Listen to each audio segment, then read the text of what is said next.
तो ये बेसिकली छत्तीसगढ़ की कहावत है। और छत्तीसगढ़ की कहावत है, तो मैं फिर ढूंढते ढूंढते एक दिन जो है संसद चला गया, और संसद से मैंने जो है मुहावरा लोकोक्ति कोश है जो 2002 का है, जो मेरे पास है, उससे पहले भी था।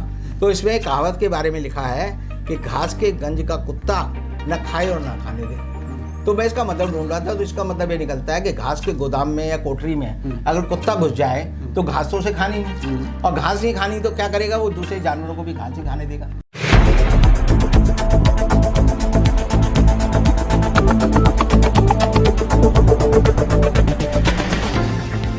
हेलो, नमस्कार, आदाब, सत श्री अकाल और अस्सलाम वालेकुम। मैं मोहम्मद अहमद काज़मी लेकर आया हूँ आपका पसंदीदा कार्यक्रम आपके रूबरू। बड़ा कमाल हो रहा है, ट्विटर पर सरकारें हिल रही हैं। अभी किसान आंदोलन के समर्थन में, सपोर्ट में बहुत ही जानी मानी पॉप सिंगर रियाना ने जो ट्वीट किया, उसके बाद ऐसा लगा जैसे हलचल आ गई और पूरी दुनिया में किसान आंदोलन की गूंज पहुंच गई। लेकिन उसके साथ साथ क्या हुआ, बहुत ही दिलचस्प है।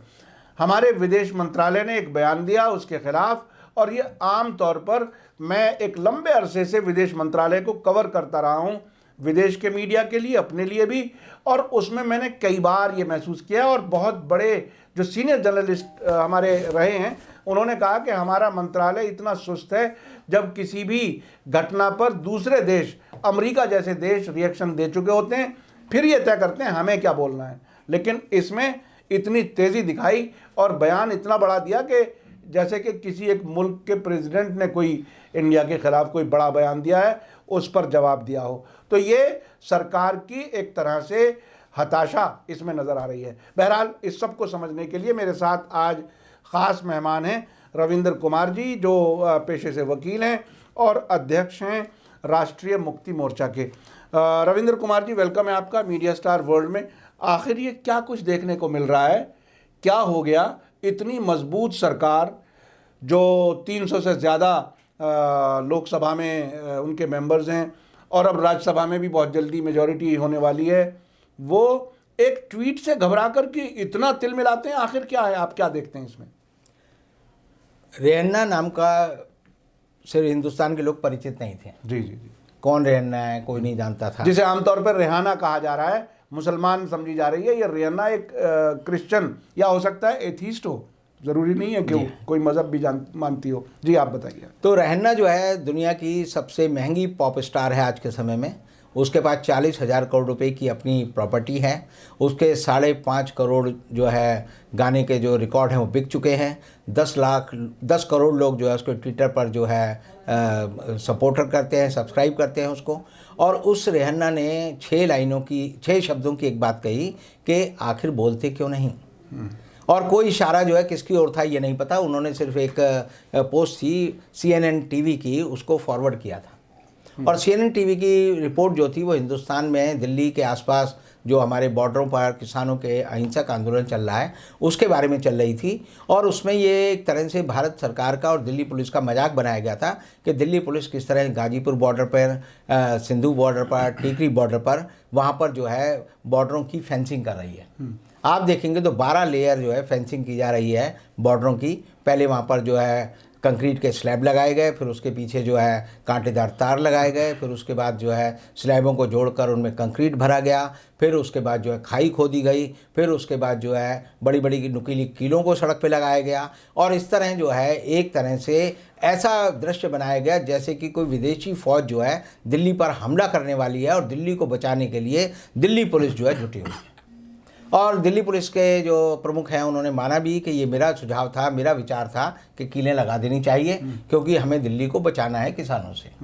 तो रियाना ने कहा आखिर बोलते क्यों नहीं। और इस पर जो है एक तरह से भारत सरकार का गुस्सा फूट पड़ा। उस तरह का गुस्सा फूटा कि अमित शाह का ट्विटर आ गया, विदेश मंत्रालय का आ गया, सारे जो ट्विटर के एक्सपर्ट हैं बीजेपी के वो उस पर टूट पड़े। और एक दिन में 12 लाख लोग जो है नए फॉलोअर बन गए रियाना के। अब ये जो एक हमला है, ये एक तरह से भारत सरकार को लगता है कि विदेशी ताकतें जो है सुनियोजित तरीके से हमारे देश पर हमला कर रही हैं। जी। क्योंकि रियाना के बयान के साथ साथ ही ग्रेटा थनबर्ग का एक ट्विटर आया और उस ट्विटर को उसने डिलीट भी कर दिया, लेकिन तब तक जो है दिल्ली पुलिस ने उसको सेव कर लिया था और उन्होंने कहा कि हम इसके खिलाफ FIR दर्ज करेंगे और अभी 1 घंटे पहले ही उसके खिलाफ FIR दर्ज कर लेंगे। अब FIR किसके खिलाफ की? ग्रेटा थनबर्ग कौन है उसको अभी तक हिंदुस्तान के लोग नहीं जानते थे। एक 16 साल की लड़की है जिसने कि स्वीडन में ये कहा था कि ग्लोबल वार्मिंग के खिलाफ जो है विश्व के नेता क्यों नहीं बोलते, और उसने उनको लताड़ लगाई थी। उसके बाद उसका नाम दुनिया में इतना फैला कि उसका नाम जो है नोबेल पीस अवार्ड के लिए जो है लिया गया, और उसको जो है यूएनओ की अभी जो काउंसिल हुई थी उसमें अलग से आधा घंटे का समय दिया गया कि पूरी दुनिया को लड़कियों और बच्चों की तरफ से संबोधित करें। और इसी तरह जो है जो गीता हैरिस है, जो कि कमला हैरिस जो है वाइस प्रेसिडेंट अमेरिका की है, उनकी जो भांजी है उसने भी एक बयान दिया किसानों के समर्थन में, और एक तरह से दर्जन भर लोगों के बयान आए। और बयान आने के बाद भारत सरकार को लगा ये भारत की अस्मिता पे, भारत की अखंडता पे, भारत की एकता पर विदेशी ताकतों ने हमला कर दिया है, और भारत सरकार एक तरह से बौखलाहट के मोड में आ गई। और ये बौखलाहट का मोड अगर आप समझें तो आज से ठीक 10 साल पहले जाना पड़ेगा, जब ट्यूनीशिया में एक फल बेचने वाले को एक सब्जी वाले इंस्पेक्टर ने थप्पड़ मारा था, और उसने जब अपनी फरियाद लगाई कि मुझे क्या सब्जी बेचकर जीने का हक नहीं है, और उसने ट्विटर पर और ईमेल पर इस बात को डाला, और उसके बाद उसने आत्महत्या कर ली आग लगाकर। और जब वो आग लगाकर मर गया तो उसके बाद जो है जो रेवोल्यूशन पूरे आप देखेंगे अरब मुल्कों में फैला, 18 मुल्कों की सरकारों को बदल दिया उसने, और उसको हम बोलते हैं कि अरब स्प्रिंग रिवोल्यूशन। जी जी। और अरब स्प्रिंग रिवोल्यूशन जो है वो पूरी दुनिया में फैल गया। मुझे लगता है कि भारत सरकार के किसी अधिकारी को अरब स्प्रिंग रिवोल्यूशन की याद जो है यानी ग्रेटा थनबर्ग के ट्वीट को पढ़कर, रिहन्ना के ट्वीट को पढ़कर, गीता हैरिस के ट्वीट को पढ़कर आई, और उसने जो है ओवर रिएक्ट किया।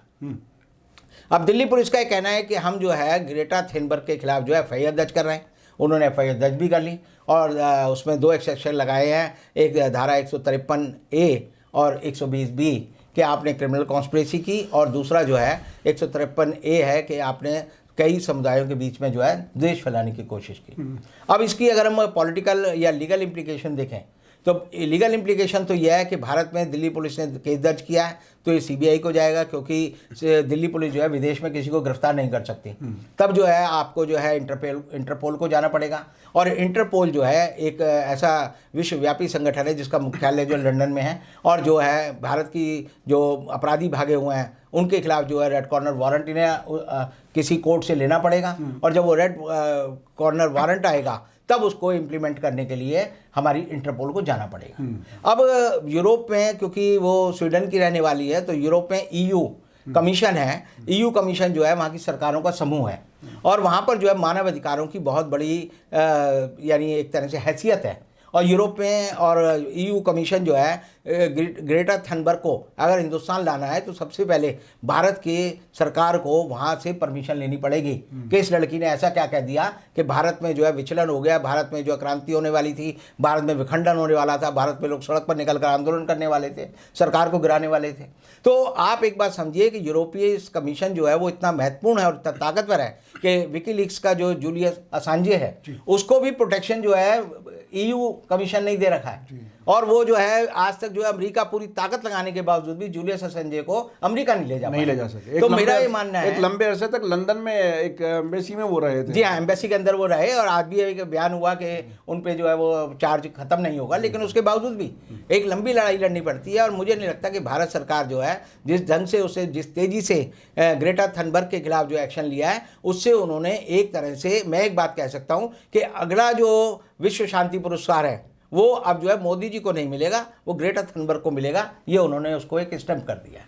तो आपको मोदी जी को मिलने का शक क्यों हुआ था? मोदी जी हमेशा कोशिश करते रहे हैं कि उनको एक इंटरनेशनल अवार्ड मिलना चाहिए। 2 ही लोगों की इच्छा है, जो वैसे तो हर राजनीतिक नेता की रहती है जो मुझे मिले। तो आप देखेंगे कि गोरबाचोव जी थे, उन्होंने नोबेल पीस अवार्ड लेने के लिए पूरे जो सोवियत संघ है उसका भी खंडन कर दिया। जी जी। जो हमारे ट्रम्प साहब हैं वो भी लगे हुए थे कि मुझे मिले।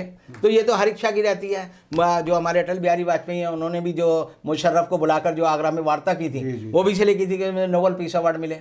तो इसी तरह मोदी जी भी इस तरह की हरकतें करते रहते हैं कि मुझे नोबेल पीस अवार्ड मिले, इसीलिए वो चीन का नाम नहीं लेते, इसलिए हमारी चीन चीन और भारत का कोई संघर्ष नहीं होता, क्योंकि हम समझते हैं मतलब कि वो अगर- अपने अवार्ड के चक्कर में देश को दांव पे लगा लेते हैं। मैं ये नहीं कहूँगा, लेकिन उनकी एक नीति है कि उनकी एक छवि ऐसी बने कि वो शांति के पुजारी हैं, और शांति के पुजारी हैं तो जब ही मिलेगा जब वो शांति के पुजारी अपने को सिद्ध कर पाएंगे।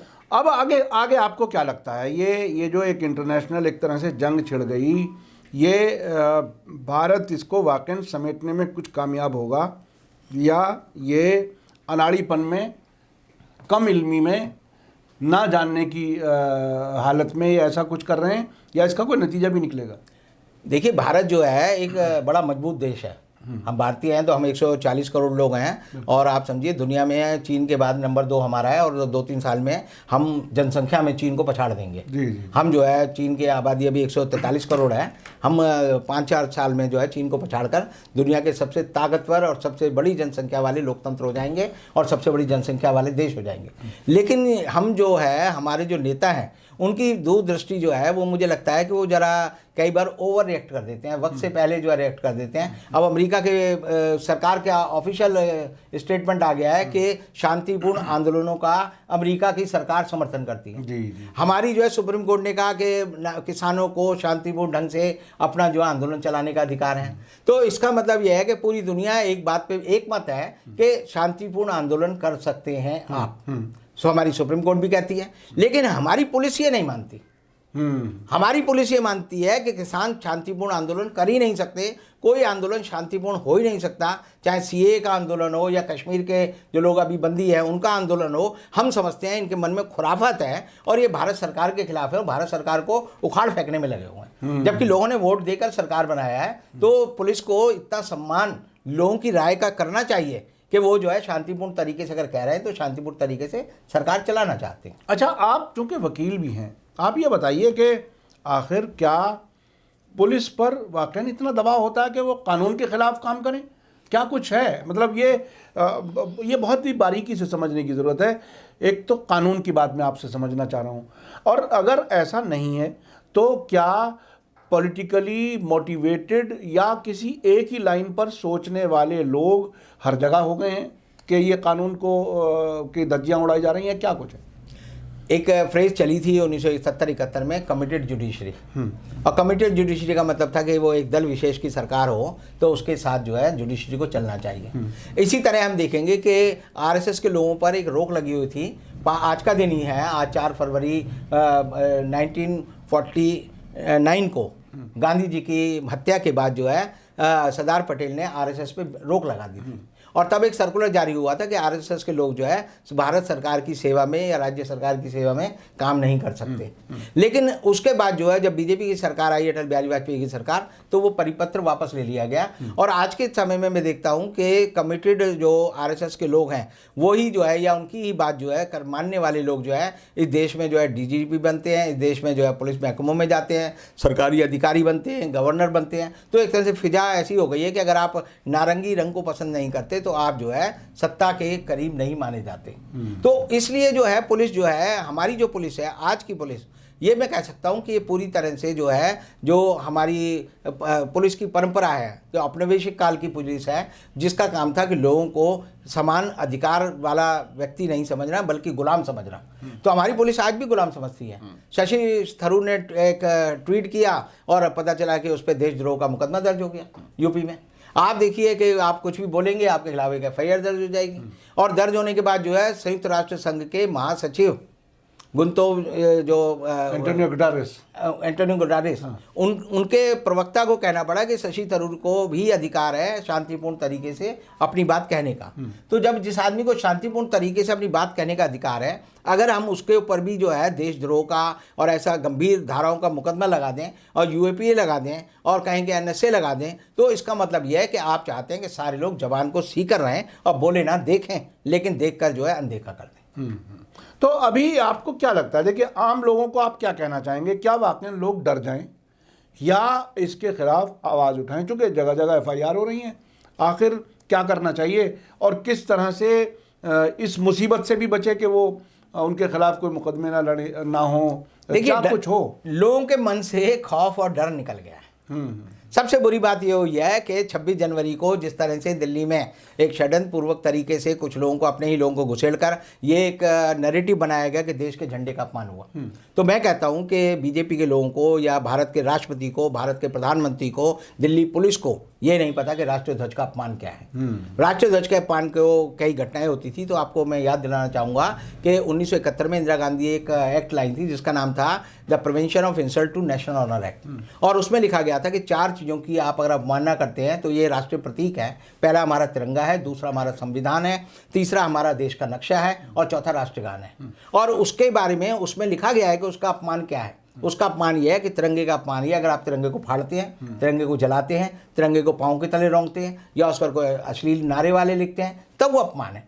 तो जब एक चीज़ का कानून बना हुआ है देश में, और लाल किले पे जो भी घटनाएं हुई, आपने ये घटनाएं नहीं देखी होंगी। ना तो किसी ने तिरंगे को फाड़ा, ना किसी ने तिरंगे को आग लगाई, ना किसी ने तिरंगे को पांव तले जो है कुचला, ना किसी ने उसका और तरह से अपमान किया। तो जब आपके पास एक चीज़ का कानून है और उस कानून के अनुसार कोई आपके पास दृश्य नहीं है, कोई सूचना नहीं है, तो ये कहना राष्ट्रपति का भी संयुक्त अधिवेशन में संसद के कि तिरंगे का अपमान हुआ, मोदी जी का मन की बात में कहना तिरंगे का अपमान हुआ, इसका मतलब ये एक झूठा हवा खड़ा करना चाहते हैं और ये बताना चाहते हैं कि तिरंगे का अपमान हुआ। जबकि जो इस विचारधारा के लोग हैं, आरएसएस ने कभी भी तिरंगे को देश का जो है झंडा नहीं माना। अपना वो तिरंगा की जगह वो भगवा लहराते हैं, अपना जो उनका सोच है वो तिरंगे के खिलाफ है। तो ऐसे लोग तिरंगे के अपमान का मामला लेकर ये ऐसे है जैसे हम किसी पड़ोसी को ऐसे पीटने पड़े कि भाई तू अपनी बीवी को पीटता है तो इसलिए हम तेरे को पीट रहे हैं। यानी कि आप जो है अपने घर में अपनी बीवी को खुद पीटे तो आप ठीक कर रहे हैं, और दूसरा अपनी बीवी को अगर कुछ कह रहा है तो आप कहो जी ये गलत काम कर रहा है। तो इस तरह का नैरेटिव अगर सरकार और पुलिस और अदालत और प्रोसिक्यूशन अगर लेके चलता है तो मैं कहूँगा कि ये जो है कानून का शासन नहीं है, ये एक डर और भय का शासन है। लेकिन जो आपका सवाल है कि लोग डरे कि नहीं डरे, उल्टी बात हुई। 26 तारीख को रात को जो है पूरे देश में एक ऐसा वातावरण था कि किसान आंदोलन खत्म हो गया। किसान आंदोलन में अराजक तत्व घुस आए हैं। गाजीपुर से जो है राकेश टिकैत जो है जाने की तैयारी कर रहे थे, लेकिन जो इन्होंने जल्दी में हड़बड़ी दिखाई, बागपत में लोगों को पीटा, उनके जबड़े तोड़ दिए, उनका टेंट उखाड़ के ले गए, ऐसे उन्होंने बिजली पानी बंद कर दिया। सारे जो मोदी चैनल हैं वो सारे जाकर खड़े हो गए कि आज किसान आंदोलन खत्म हो जाएगा। आप मोदी चैनल कह रहे हैं या गोदी चैनल? मैं मोदी चैनल बोल रहा हूँ। मोदी चैनल कहने वाले लोग जो हैं वो थोड़ा सरकार से डरते हैं। अब ये स्टेज 2 है जिसमें आप नहीं, ये तो खुला खेत फर्रुखाबादी। एक कहावत है कि नंगा खड़ा उजाड़ में मुझसे कपड़े ले लो। भाई जब तू है ही नंगा तो किसको कपड़े देगा? तो ये जो चैनल है इसके पास कपड़े नहीं है, ये नंगा चैनल है। और नंगे चैनल के पास जो है आप समझेंगे कि वो वही भाषा बोलेंगे जो एक, क्योंकि आप देखेंगे सबके ट्विटर एक ही लैंग्वेज के आते हैं, सबकी बात एक शब्द आते हैं, जैसे कहीं एक जगह से लिख करके भेजा गया हो, जैसे कोई सेंट्रलाइज कहीं से एक डायरेक्शन आई है और वो अलग अलग जगह दिख रही है। ये भी नहीं करते कि अपना दिमाग लगा ले। यानी एक आदमी लिख रहा है मैं करता हूँ, तो वो लड़की भी लिखेगी मैं करता हूँ। तो इसका मतलब लिंग भेद भी नहीं है। तो कहीं ना कहीं जो है समझो इन्होंने दिमाग, आत्मा, मन, अपनी सब चीज़ें जो है, जुबान जो है, सब गिरवी रख दिया। अच्छा, एक बात आपसे समझना चाहता हूँ। आप अक्सर आप भी कहते हैं और दूसरे लोग भी कहते हैं कि साहब ये किसान जो कृषि कानून आए हैं वो कुछ बड़े कारोबारियों को फ़ायदा पहुँचाने के लिए आए हैं, जिसमें अडानी अंबानी का नाम अक्सर लिया जाता है। लेकिन मोदी जी तो ये कहते रहे हैं कि ना तो खाऊंगा ना खाने दूंगा। आखिर ये क्या है? मतलब कैसे, कौन सी ऐसी बात है जो वो बात कही और उन्होंने उस पर काम ही नहीं कर रहे, या वो काम कर रहे हैं आप नहीं समझ रहे? देखिए ऐसा है, जब ये कहावत मोदी जी ने 2012 में शुरू की कि ना खाऊंगा ना खाने दूंगा, तो लोगों ने इसका मतलब निकाला कि मोदी जी कह रहे हैं ना मैं भ्रष्टाचार करूंगा ना करने दूंगा। अच्छा, आमतौर पे तो यही समझेगा, मतलब यही है, लेकिन मतलब ये नहीं है। मैं इस दिमाग में लगा रहा, बड़े दिल लगा रहा, ढूंढता रहा कि रेफरेंस ये कहावत कहाँ से आई, क्योंकि हर कहावत का कहीं ना कहीं उद्गम होता है। तो ये बेसिकली छत्तीसगढ़ की कहावत है, और छत्तीसगढ़ की कहावत है। तो मैं फिर ढूंढते ढूंढते एक दिन जो है संसद चला गया, और संसद से मैंने जो है मुहावरा लोकोक्ति कोश है जो 2002 का है, जो मेरे पास है, उससे पहले भी था। तो इसमें कहावत के बारे में लिखा है कि घास के गंज का कुत्ता न खाए और ना खाने दे। तो मैं इसका मतलब ढूंढ रहा था, तो इसका मतलब ये निकलता है कि घास के गोदाम में या कोठरी में अगर कुत्ता घुस जाए तो घास तो उसे खानी नहीं, और घास नहीं खानी तो क्या करेगा, वो दूसरे जानवरों को भी घास ही खाने देगा। अच्छा, तो इसका मतलब वो जो है, ये जो लिख रहा है पार्लियामेंट डिक्शनरी है, पार्लियामेंट के एडिटर लिख रहे हैं कि ये उस दुष्ट के प्रति कहते हैं जब वह किसी वस्तु का उपयोग न खुद करता है और दूसरे को करने देता है। ये पार्लियामेंट कह रही है। जी, जी, तो इसका मतलब ये है जो कुत्ते के लिए कहावत है, उस कुत्ते के लिए जो किसी को ना खाने दे ना खाए। तो इसका मतलब ये अच्छी प्रवृत्ति के आदमी की कहावत नहीं है ये। और ये जिस आदमी ने भी कही है, आप समझ सकते हैं कि उसका मानसिक जो स्तर है या जो उसकी सोच है वो यही थी और हो भी यही रहा है कि ना किसान को खाने दूंगा ना लोगों को खाने दूंगा तो सिर्फ अडानी को और अंबानी को। मतलब कोई आदमी मुस्कुराता हुआ हंसता हुआ नजर ना आ जाए, बिल्कुल ये यकीनी बनाने की कोशिश की जा रही है। यकीनी है ये लोगों को यतीम देखना चाहते हैं। एक उर्दू में कहावत है जिसे कहते हैं मुहर्रम की औलाद। जी जी जी जी। तो ये चाहते हैं कि हिंदुस्तान के सारे लोग जो है मुहर्रम की औलाद की तरह जो है मुंह लटका के घूमें। हाँ। ये इनकी मंशा है। जी, और ये जी। जानबूझकर सोचते हैं। सही। और इसीलिए मैं आपको ये बात जो ग्रेटा थनबर्ग की बात हुई, तो जब मैं ग्रेटा थनबर्ग की बात कर रहा था तो मुझे जो है दुष्यंत कुमार की लाइनें याद आ गई। और दुष्यंत कुमार ने कहा है कि हो गई है पीर पर्वत सी पिघलनी चाहिए, इस हिमालय से कोई गंगा निकलनी चाहिए, मेरे सीने में नहीं तो तेरे सीने में सही, हो कहीं भी आग लेकिन आग जलनी चाहिए। आज यह दीवार पर्दों की तरह हिलने लगी, शर्त ये थी कि बुनियाद हिलनी चाहिए। और हर शहर हर गली हर नगर हर गांव में हाथ लहराते हुए हर लाश चलनी चाहिए। सिर्फ हंगामा खड़ा करना मेरा मकसद नहीं, मेरी कोशिश है कि ये सूरत बदलनी चाहिए। बहुत बहुत शुक्रिया जनाब रविंद्र कुमार जी, आपने इस कविता के साथ अपनी बात पूरी की। और जो कुछ आप चाहते हैं, जो देश के अक्सर लोग चाहते हैं, वो यही है कि हंगामा नहीं चाहिए लेकिन देश सुकून से चले और सब लोग इत्मीनान और सुकून से ज़िंदगी जिएं, मोहब्बत के साथ प्यार के साथ रहें और उनके साथ कोई धोखा ना करे, कोई ऐसा ना करे कि बताए तो अपने आप को हमदर्द लेकिन उनकी जेब काट करके चला जाए। ऐसे हालात से लोग ज़ाहिर है सभी बचना चाहते हैं। बहुत बहुत शुक्रिया आपका जनाब रविंद्र कुमार जी। इसी के साथ मुझे दीजिए इजाज़त। धन्यवाद, शुक्रिया। जय भारत, जय हिंद। मीडिया स्टार वर्ल्ड के और वीडियो देखने के लिए हमारे चैनल को सब्सक्राइब करें और सीधे नोटिफिकेशन पाने के लिए बेल आइकन दबाएं। और अगर हमारी खबर सच्ची और अच्छी लगे तो अपने व्हाट्सएप, इंस्टाग्राम, फेसबुक और ट्विटर अकाउंट पर ज़रूर शेयर करें।